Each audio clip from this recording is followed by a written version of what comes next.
does the statue from the book of Daniel still exist? Rome. After Greece, there was no Roman Empire to be named, so it was necessary to explain the kingdom that would be the Roman Empire, when it came to have that name. When we read Daniel 2:40, we have the legs part made of iron. And the characteristic of that realm is to break things.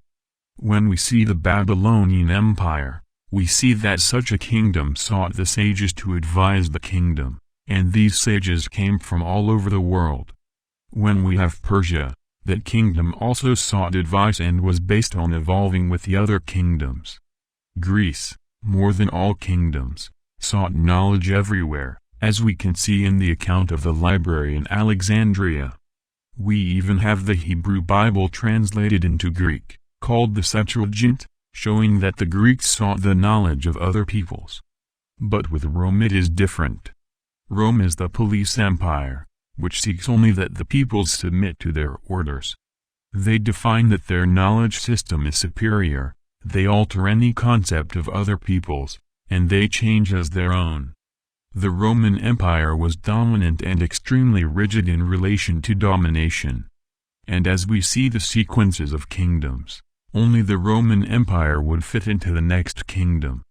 And it is in that kingdom that Jesus is born, and is killed by the orders of the leaders of Israel, and of the Roman governor. As we read Daniel 7:7, we can see that the comparison of the kingdom after Greece is different from the others. We have to say that Roman domination, according to his system of conquest, lasted for many years and can be seen as different from the other kingdoms before him.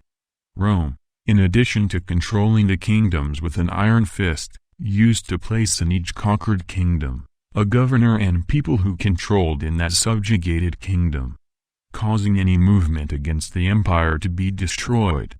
So the Roman method is to place representatives and control groups in the kingdoms, and thus control those kingdoms, constantly sending reports to the empire. Thus, the subjugated kingdoms had controlled autonomy. In Daniel 2:35 he defines that after the statue was destroyed by stone, there would be no more traces of the kingdoms. And so do we have traces of Rome? The basis of Western groups use the ideology of the norms of justice, built by Rome. In fact, the organization of laws and politics is directly linked to Rome. When we see the feet of the statue, we see iron mixed with clay.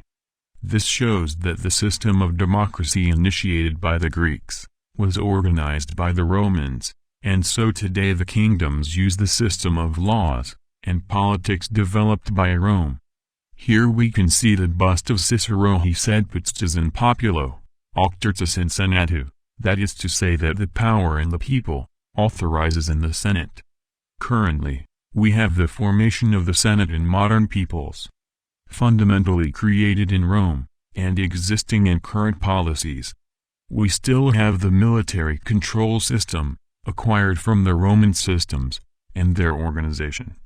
Most of the world's police systems come from the Roman base.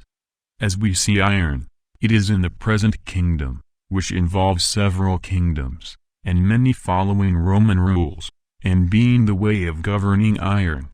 In this way, in addition to the fact that the kingdom of Rome has not only left traces, but is the political and military foundation of most of the world governments, which clearly shows that the stone has not yet fallen at the statue's feet, so that no kingdom will leave traces. So one must wait for that moment when the stone destroys the statue. Si está buscando más contenido de diferentes áreas, visite el sitio web reformadoresdasaude.com.